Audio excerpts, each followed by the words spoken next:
नमस्कार साथियों, मैं हूँ विनय शर्मा कानूनगो और आप सभी को नव वर्ष की ढेर सारी शुभकामनाएं।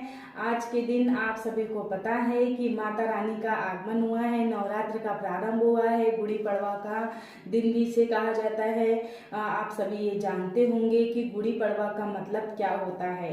जब भगवान राम ने दक्षिण भारत को राक्षसों से मुक्ति दिलवाई थी, जब सीता का हरण हुआ था, उस समय राम जो है वो सुग्रीव से मिले थे और सुग्रीव ने बाली के कुचरित्र के बारे में उन्हें बतलाया था और राम ने उनका वध करके दक्षिण भारत को इस कुशासक से जो है वह मुक्ति दिलाई थी। इसलिए यह विशेष रूप से मनाया जाता है।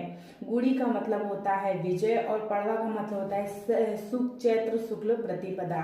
चैत्र शुक्ल प्रतिपदा में सिर्फ यह एक ही कार्य नहीं हुए हैं। इस दिन जो है वो ब्रह्मा जी ने सृष्टि का निर्माण किया था और संवतों की रचना की थी। जैसा कि जानते हैं आप कि इस वर्ष जो है संवत 2080 चल रहा है। बात ये आती है कि संवत के साथ एक शालिवाहन शके भी चलता है। शालिवाहन शक जो है उसकी भी एक कथा इससे जुड़ी हुई है। शालिवाहन जो थे वह एक कुम्हार के लड़के थे। जब उन्हें युद्ध में जीतना था तब उन्होंने मिट्टी की बहुत सारी सेना बनाई थी और उस पर जल का छिड़काव किया था। उससे वह सेना जो है वो जीवित हो गई थी। तब से जो है वह शालिवाहन शके भी मनाया जाता है। इस बार शालिवाहन शक 1945 चल रहा है और नया वर्ष हम जो है वो इसलिए भी मनाते हैं क्योंकि इसी वर्ष हमारी भास्कराचार्य जी जो थे, ज्योतिषाचार्य भास्कराचार्य जी ने पंचांगों का निर्माण किया था और हमारे माह की और साल की जो है रचना की थी। यहाँ चैत्र मास जो होता है उस समय नई नई पत्तियों का आगमन भी होता है, इसलिए भी वह नव वर्ष के रूप में मनाया जाता है।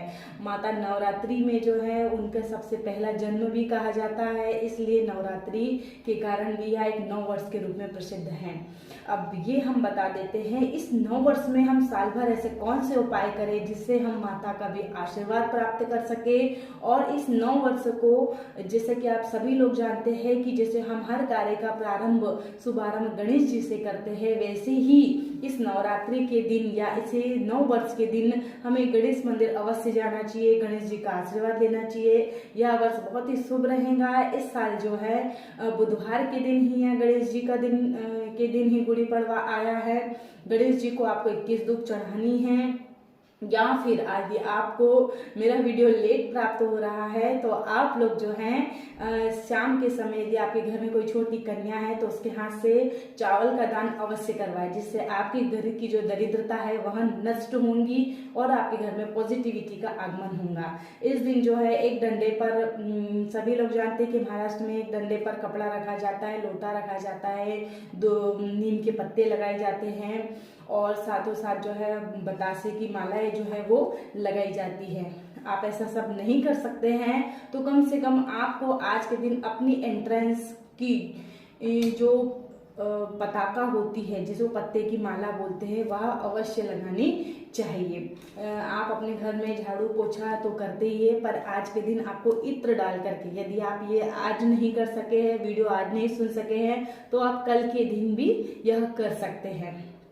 प्रतिपदा के दिन गरीबों को दान करने से आपके घर के जो रुके हुए काम हैं, जो रुकी हुई बाधाएं, जो कामों को में जो बाधाएं उत्पन्न हो रही है, उन सभी का नाश करती है। गंगा जल जो है, यदि आपके पास गंगा जल है तो गंगा जल का छिड़काव करें। यदि आपके पास नर्मदा जी का जल है तो आप नर्मदा जी के जल से छिड़काव करें, पर अपने घर पे अवश्य ही किसी भी शुद्ध जल का छिड़काव करना चाहिए। यदि आप इस्लामिक हैं तो आप मीठी गवाह जो है उसका दान करें या फिर आप अपने घर पे बनाएं। यदि आप हिंदू हैं तो आप जो है पूरन पूरी या कोई भी मीठा प्रसाद जो है वो बनाए और उस प्रसाद का सेवन करें। यहाँ आरोग्यता की भी देने वाली होती है। आज के दिन मीठा बनाने का, मीठा पकवान बनाने का, उसका दान करने का बहुत ही विशेष महत्व होता है। इन छोटे छोटे उपायों से आप आपके घर में आज के दिन से आप कुछ ना कुछ चेंज अवश्य देखेंगे। नववर्ष जो है वह एक सुख समृद्धि को देने वाला होता है और आज से ही हमें, जैसे आप लोग को पता है कि यह सबसे पहला हिंदू बोल सकते हैं कि पंचांग जब निर्माण हुई थी, तो इसमें सबसे पहला चैत्र का महीना ही आता है। चैत्र के महीने से जो भी हम नए कार्य प्रारंभ करते हैं उन कार्यों में भी बरकत आती है, उन कामों में भी जो है वो उन्नति होती है। अब मैं आप लोगों को बता देना चाहती हूँ, नवरात्रि प्रारंभ हो चुके हैं। माँ दुर्गा का आशीर्वाद लेना। नौ दुर्गा जो है वह 64 योगिनियों के साथ चलती हैं। आप लोगों को इनका आशीर्वाद लेना बहुत ज़्यादा जरूरी है। आज से आप, यदि आप रोगी हैं तो चंडी कवच का पाठ करना शुरू कर दीजिए। यदि आपको चंडी कवच नहीं आता है तो आप यूट्यूब के माध्यम से भी चंडी कवच सुन सकते हैं और उसका डेली श्रवण कर सकते हैं। वहाँ यदि आप अत्यधिक बीमार रहते हैं तो चंडी कवच में जो जितनी भी योगिनियाँ हैं, जितनी भी माताएं हैं, वह शरीर के रोम छिद्रों तक जो है वो निवास करती है। इस जाप को सुनने मात्र से ही आपके परिवार की, आपकी और पूरे जिसकी हम सुरक्षा की कामना करते हैं वह सभी सुरक्षित होते हैं। किसी भी प्रकार की बुरी बलाएं जो है वह आपके ऊपर हावी नहीं हो पाती है।